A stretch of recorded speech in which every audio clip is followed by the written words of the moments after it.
오늘 우리에게 주시는 말씀은 누가복음 12장 1절로부터 7절의 말씀입니다. 누가복음 12장 1절로부터 7절의 말씀, 우리 한 절씩 교독하십니다.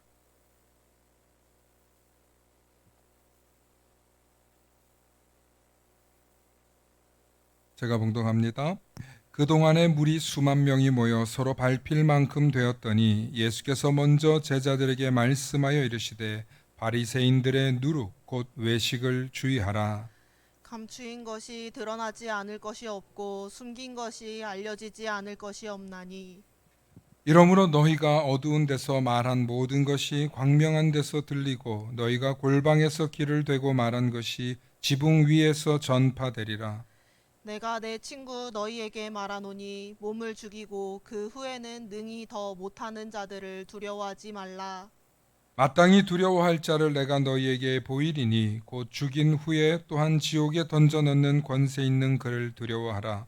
내가 참으로 너희에게 이르노니 그를 두려워하라. 참새 5마리가 두 아사리온에 팔리는 것이 아니냐. 그러나 하나님 앞에는 그 하나도 잊어버리시는 바 되지 아니하시는도다.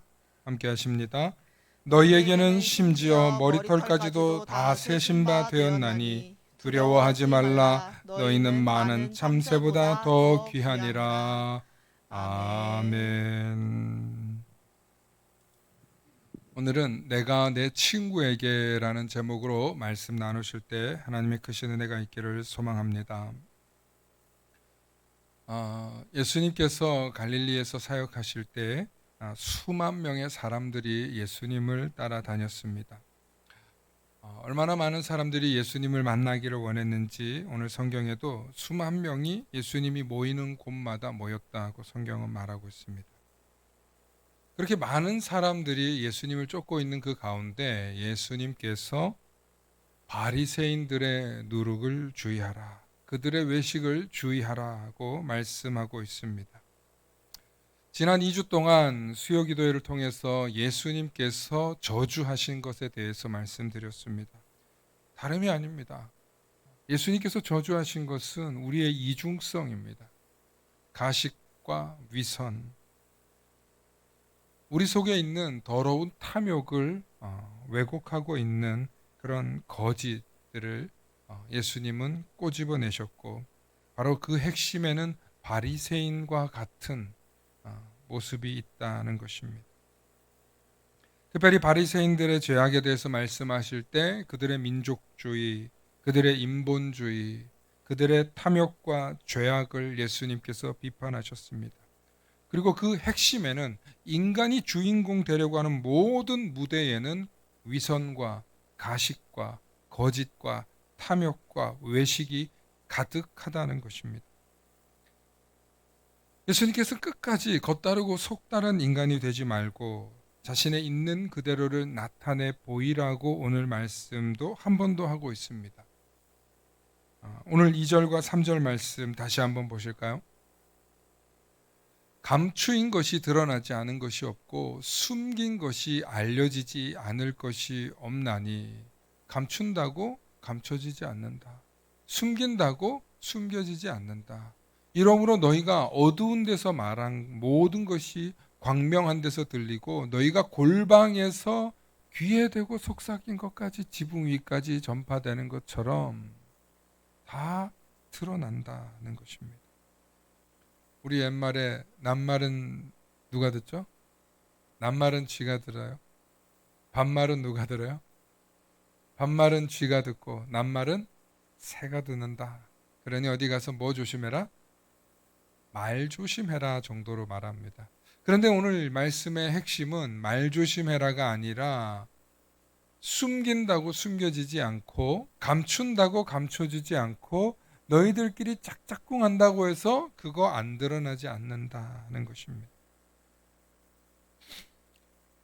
최근 우리 사회에 이슈가 되던 일들이 있었는데 그 중에 하나가 바로 과거의 잘못으로 인해서 방송이나 혹은 유명 인사들이 퇴출되는 그런 장면을 봅니다.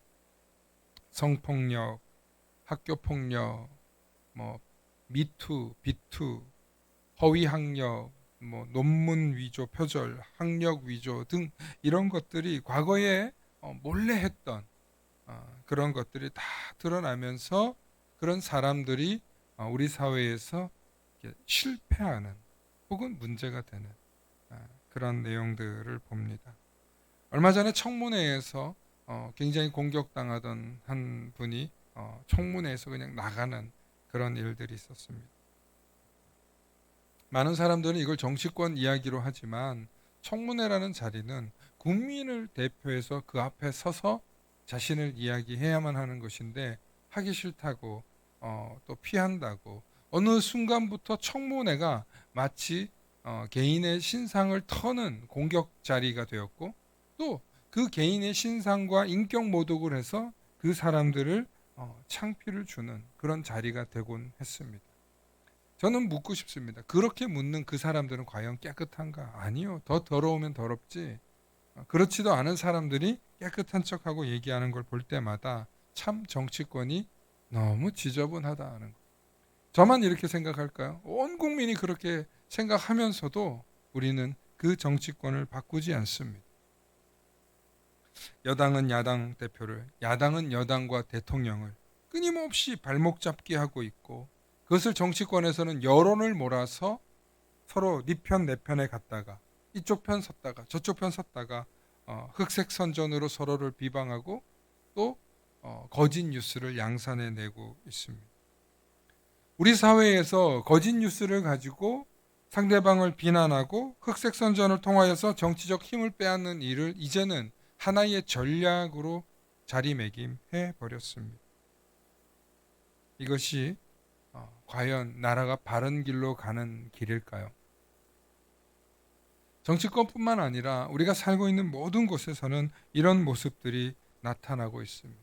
인간의 교활함이 얼마나 많은 곳에 숨겨져 있는가 우리는 보게 되는데 그 교활함 속에는 상대방의 약점을 찾으려고 혈안이 되어 있고 그 약점을 가지고 서로 한편이 되기도 하고 서로 적이 되기도 하는 이런 우리 사회의 모습을 보면서 이 시대의 교회의 역할이 무엇일까? 이 시대의 그리스도인들의 역할이 무엇일까를 우리는 자성해야 된다는 거예요. 도덕적이어야 되고 윤리적이어야 된다는 얘기를 하는 게 아니라 오늘 말씀에 비추어서 나부터 정직하고 나부터 진실하고 나부터 거짓과 멀어지고 가식과 위선을 걷어내는 삶을 살겠노라고 결단하실 수 있기를 축원합니다. 이것이 얼마나 중요한 일인지 아십니까? 이 시대에 진짜 필요한 복음은 사람들이 진짜 두려워할 분을 두려워하면 그렇게 안 살게 되어 있다는 거예요. 그래서 오늘 예수님 하시는 말씀의 핵심이 뭐냐? 진짜 두려워할 분을 두려워하라. 너희 몸을 겨우 죽일까 말까 하는 자들을 두려워하지 말고 너희를 지옥으로 떨어뜨릴 수 있는 분을 두려워하라는 거예요. 그게 복음이에요. 예수님 시대 때만 복음이 아니라 오늘날 이 시대도 그게 복음이에요. 거짓말하지 않고 남을 속이지 않고 위선과 가식으로 벗어나는 게 우리가 구원받는 길이라는 거예요. 이건 도덕적인 문제가 아니라 하나님 앞에서 그런 태도를 해야 된다고 성경은 말하고 있는 것입니다. 위선과 가식으로부터 벗어나려면 인간이 왜 위선적인지, 인간이 왜 가식적인지, 인간이 왜 위선과 가식의 가면을 쓰고 사는지 그걸 알아야 돼요. 여러분 인간이 왜 그러는지 아십니까? 인간이 왜 그런 가면을 쓰고 살아가는지 아십니까? 기다려봅시다. 탐욕 때문이다. 네. 더 가지려고. 안 빼앗기려고. 여러분 우리의 욕망 때문에 우리가 위선 부리고 가식의 가면을 쓰고 있다는 사실을 여러분 기억하셔야 돼요. 그 욕망이, 그 욕심이 죄의 근원이 되는 거예요. 결국 교회도 그것 때문에 타락하고 성도도 그것 때문에 타락하고 이 사회도 그것 때문에 타락하고 변질되고 있는 것입니다. 어떤 방송인이 이런 말을 했어요. 방송국이 교회 같고 대형 교회는 방송국 같다. 이런 말을 한 적이 있어요. 무슨 일 때문에 그런 얘기를 했냐면 방송국은 상식과 정직을 가지고 교회의 잘못을 취재하는데 교회는 자신들의 잘못이 없다며 계속 자체 방송을 내면서 자신들의 잘못을 물타기를 하면서 인정하지 않는 것을 꼬집어서 한 말이었습니다. 예를 들어 세습과 비리, 부정부패를 방송국이 신고를 받고 취재하고 보도했습니다. 그런데 대형교회는 끝까지 아니라는 거예요. 그리고 방송국 놈들이 우리를 분열시키려고 한다. 종북 세력이다. 이단 사이비가 들어왔다. 이런 식으로 얘기하니까 성도들은 두려워서 순수하니까 믿는 거예요. 그런데 이런 짓을 하는 사람들이 교회의 지도자들이라고 고발함에도 불구하고 건드릴 수가 없는 거예요. 왜냐하면 그들이 모든 권력을 장악하고 있기 때문이에요. 한동안 우리 사회에 교회를 향한 불법 세습과 부정부패, 성추문들의 많은 고발이 있었습니다. 결국 방송을 통해 전국적으로 기독교의 이미지는 추락했고 코로나 이후 더욱더 교회를 향한 부정적인 시선이 커졌습니다. 그러면서 동시에 일반 성도들의 마음이 교회에 대한 불신이 가득한 거예요. 교회에 대한 불신이 가득하니까 교회를 떠나는 거예요. 그리고 왜곡되고 잘못된 사람들의 소리에 현혹되어서 같이 묻어가면서 또다시 타락하는 거예요. 얼마 전에 그 유튜브를 보는데 자기는 영어를 공부하고 레슬링을 하고 복싱을 하고 이러는 사람인데 거기에서 굳이 교회 얘기를 안 해도 되는 사람인데 그 유튜브에서 자기는 교회에 가서 11조를 안 한다. 그리고 지금은 교회를 끊었다 하는 거예요. 왜 그러냐고 내용이 있어요. 교회에서 11조를 너무 강요하는데 너무 눈치 줘서 그게 기분 나빠서 안 가기 시작했다는 거예요. 막 그걸 굉장히 자랑스럽게 이야기하는 사람을 봅니다. 그런데 그런 사람들의 매스컴이나 내용들이 옳은 말은 아니거든요. 본인이 믿음이 없어서, 본인이 신앙이 없어서 교회를 떠난 것인데 본인이 마치 교회로부터 피해를 받았기 때문에 그렇다라고 생각하더라고요. 제가 정말 한마디의 댓글을 달아주고 싶었지만 그럴 수 없었습니다. 근데 제가 보면서 이런 내용들이 너무 많이 올라와요. 요즘에 정말 많이 올라와요. 심지어는 그럴듯하게 문장을 만들어서 근거를 가지고 이론까지 얘기해요. 저도 처음 알았어요. 프랑스에서는 1875년부터는 11조를 금지했다는 법을 내렸대요. 그런 이야기들을 막 만들어서 양산합니다. 교회를 공격합니다. 분명히 맞는 얘기가 아님에도 불구하고 사람들은 클릭을 하고 보게 되더라는 것입니다. 잘 알지 못하는, 정말 역사도 모르고 또 아직 시대도 잘 알지 못하는 어린아이들이 이런 걸 봤을 때 얼마나 가스라이팅 당할까 하는 걱정이 되었습니다. 오늘 우리 사회가 또 교회들이 두려움 없이 거짓과 위선을 계속 저지른 이유는 세상 사람들뿐만 아니라 오늘날 많은 사람들이 정말 두려움 없이 거짓을 저지르는 이유는 하나님을 두려워하는 마음이 없기 때문에 사라졌어요. 진실로 하나님을 두려워하는 사람이라면 거짓과 위선을 내려놓고 잘못을 인정하며 부끄러운 줄을 알았을 거예요. 하지만 자신들이 가지고 있는 생각 혹은 힘, 권력을 내려놓지 않으려고 하니까 하나님 앞에 진실되게 회개하지 못하고 엎드리지 않더라는 것입니다. 여러분, 죄의 특징은요, 모든 사람들이 비슷비슷한 죄를 가지고 있습니다. 기본적으로 습관적으로 하는 거짓말이나 습관적으로 사람들을 놀리는 거나 이런 것들이 우리 삶에 아주 자연스럽게 녹아져 있는 것입니다. 죄의 특성 중 하나는 서로가 죄를 공유하면 함께 잘못을 인정하는 게 아니라 다른 사람까지 끌어당겨서 죄인 되게 만든다는 것입니다.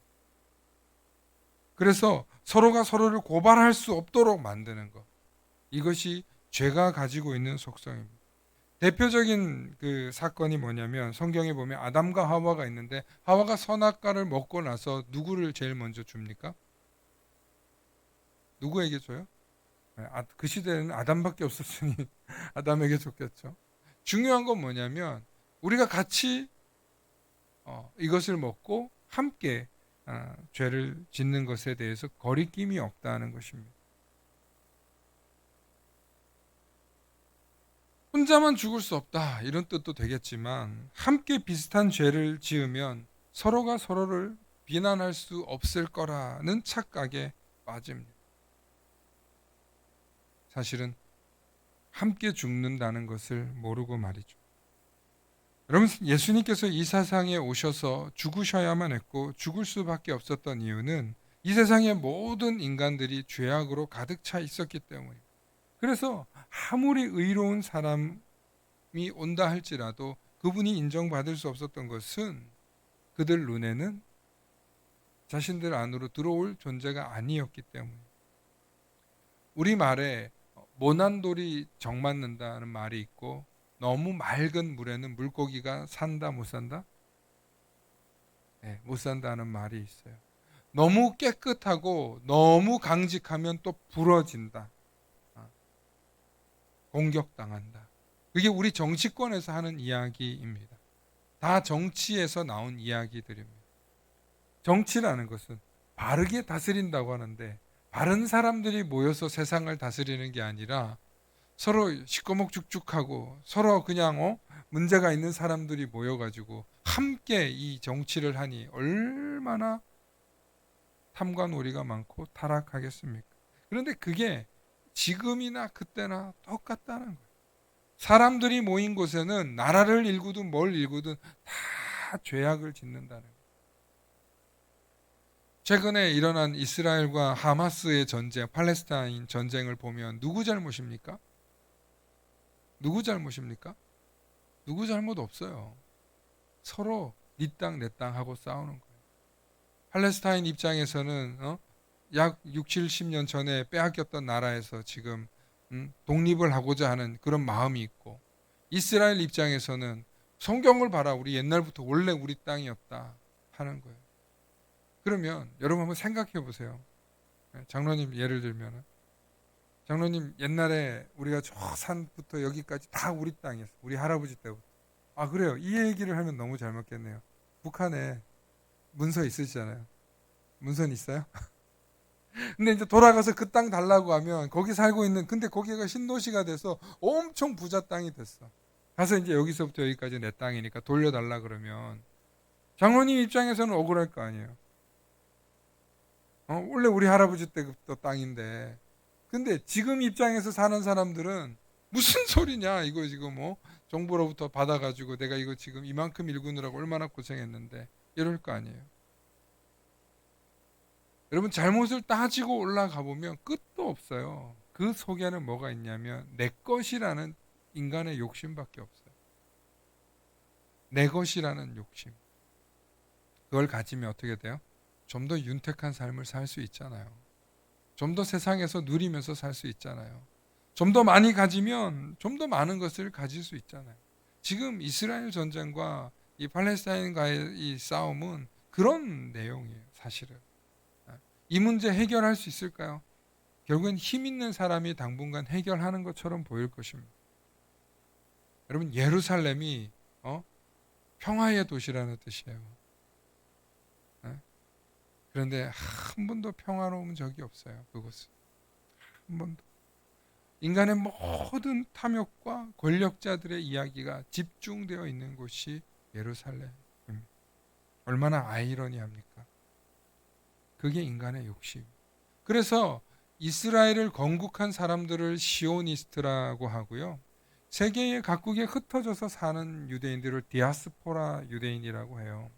그래서 디아스포라 유대인들은 나라를 수급하는 게 무슨 의미냐? 우리가 신앙의 정신을 갖고 하나님 나라를 우리가 꿈꾸면서 살면 되지. 이게 디아스포라 정신이에요.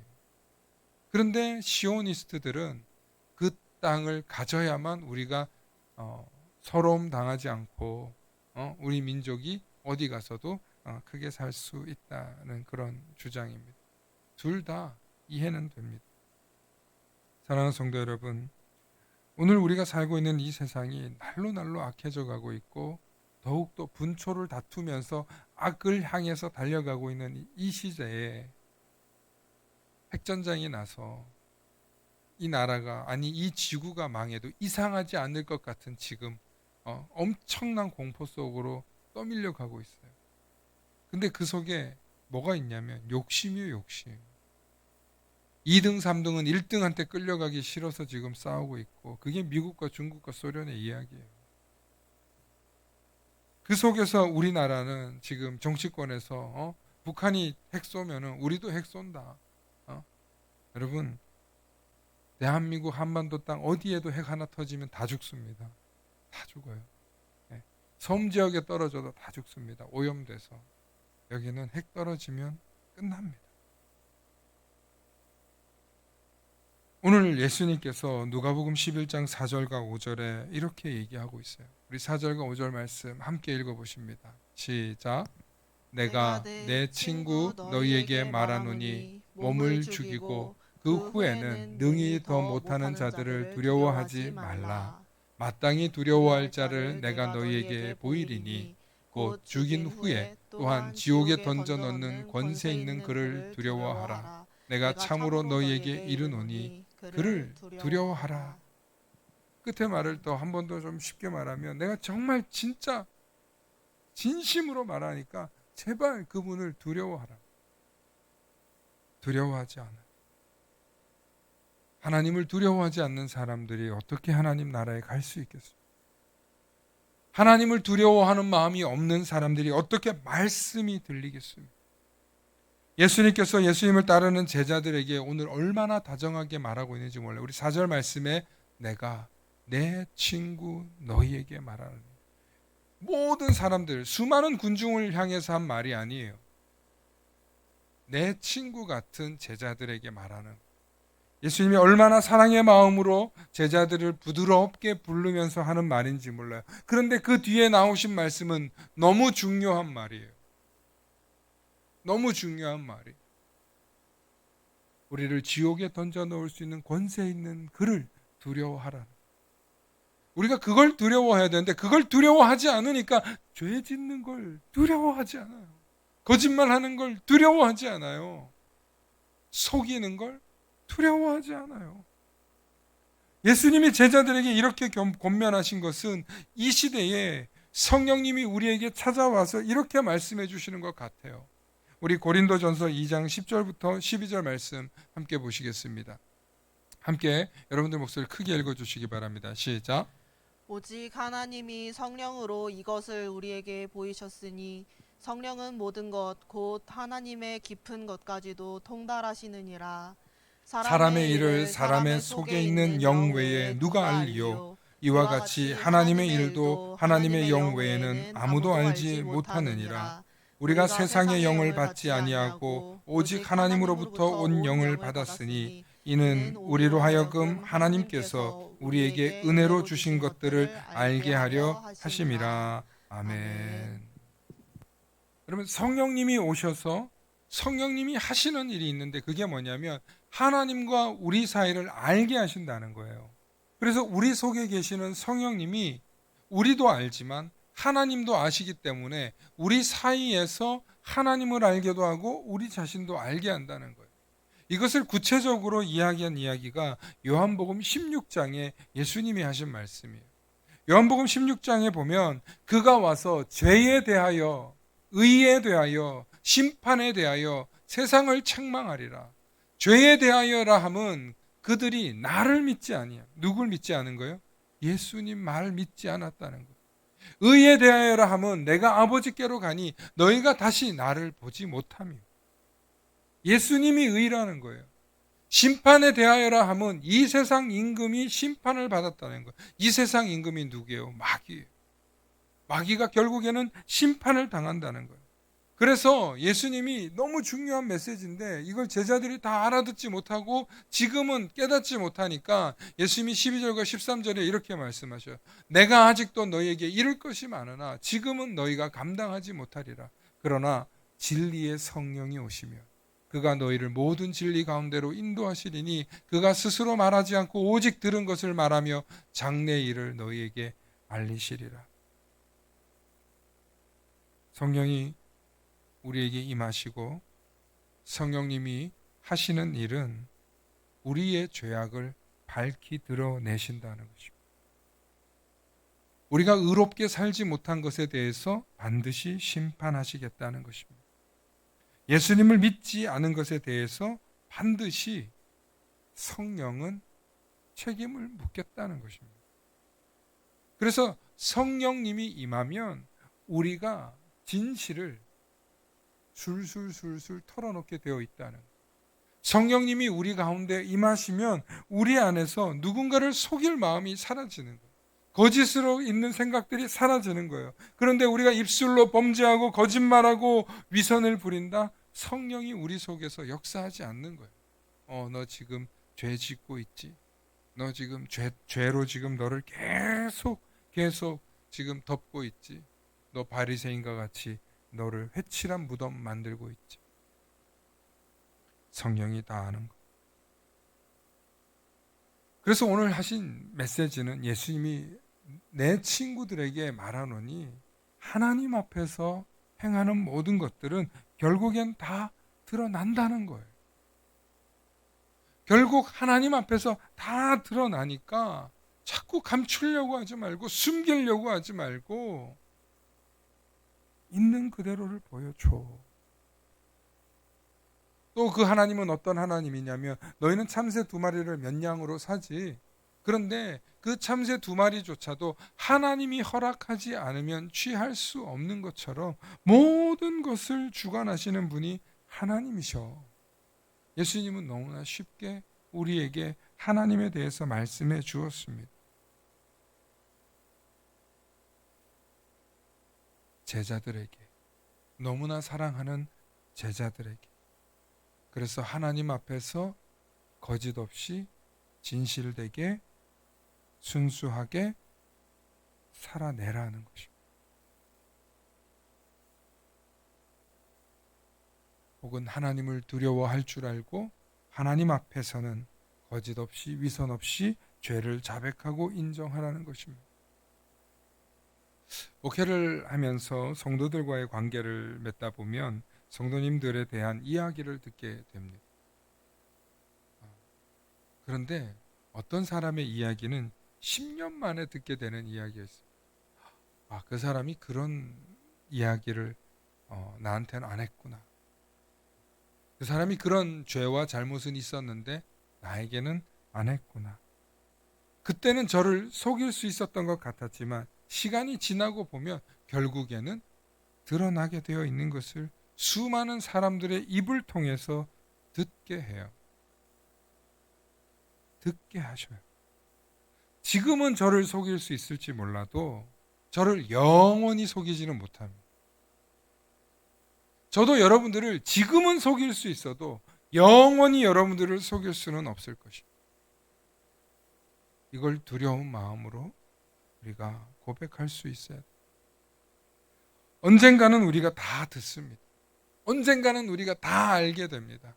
여러분, 천국에 간다고 여러분 많은 사람들이 이야기하잖아요. 천국 가면 먼저 가신 분 누구도 만나고 우리가 그런다고 하잖아요. 그러면 천국 가서 우리의 지난날의 모든 죄는 싹 사라졌으니까 천국 가서는 서로 모르겠네? 과연 정말 그렇게 될까요? 여러분, 천국은 죄가 없어야 가는 곳입니다. 분명히 죄가 없어야 가는 곳이. 그런데 밝히 드러나서 모든 죄가 드러나서 그것을 덮기 때문에 우리가 가는 거예요. 그래서 완전히 삭제되었다라는 표현은 사실은 적절하지 않습니다. 보혈의 피로 그 죄를 덮는 거예요. 예수 그리스도의 보혈의 피로 그 죄를 덮었다. 그러나 우리는 알죠. 우리가 얼마나 죄인인지, 우리가 얼마나 탐욕스럽고, 우리가 얼마나 위선적인지. 그리고 그것을 우리가 하나님 앞에 끊임없이 토해낼 때 우리 안에서 맑은 물이 나오는 거예요. 처음에는 흙탕물이 있죠. 시간이 지나면 가라앉아. 그런데 흙탕물은 흙탕물. 가라앉는다고 해서 흙탕물이 아닌 거예요. 새로운 물이 나와서 씻어야만 완전히 깨끗한 물이 되는데 그 새로운 샘물이 예수의 보혈인 줄로 믿으시길 축원합니다. 우리는 다 갈 바를 알지 못하는 죄인이라서 다 죽을 수밖에 없습니다. 그런데 예수님이 우리가 하나님 앞에서 깨끗해지려고 할 때, 우리의 죄를 자복하고 엎드리며 나아갈 때 우리를 책망하지 않으시고 사랑스레 부르시면서 우리를 긍휼히 여기시고 용서해 주신다는 사실을 믿으시길 축원합니다. 그래서 결국에는 하나님 앞에 다 드러나는 것들을 우리가 감추려고 하면 할수록 더 우리가 죄인 된다는 사실을 깨닫고 우리를 친구로 불러주시는 예수님 앞에, 나를 친구로 택하여 주시는 그 주님 앞에 신실하게, 정직하게, 진실되게 나아가시는 우리 모든 성도님들 되시길 축원합니다. 함께 기도하시겠습니다. 사랑과 은혜가 충만하신 아버지 하나님, 참으로 감사합니다. 오늘도 우리를 사랑하여 주셔서 우리를 불쌍히 여겨주시고 오늘 말씀을 통하여 우리로 하여금 깨닫게 해주시니 감사합니다. 성령이 임하시면 우리의 모든 죄가 드러나며 우리의 모든 죄악이 밝히 나타난다는 사실을 깨닫게 하시고 성령을 통하여서 우리가 죄에 대해서, 의에 대해서, 심판에 대해서 버려지는 존재들이 아니라 예수 그리스도의 은혜를 통하여서 건짐받고 구원받고 용서함 받는 존재들이 될 수 있도록 우리가 진실하게 나아가도록 인도하여 주시옵소서. 감사드리며 우리 주 예수님 이름 받들어 기도 올리옵나이다. 아멘.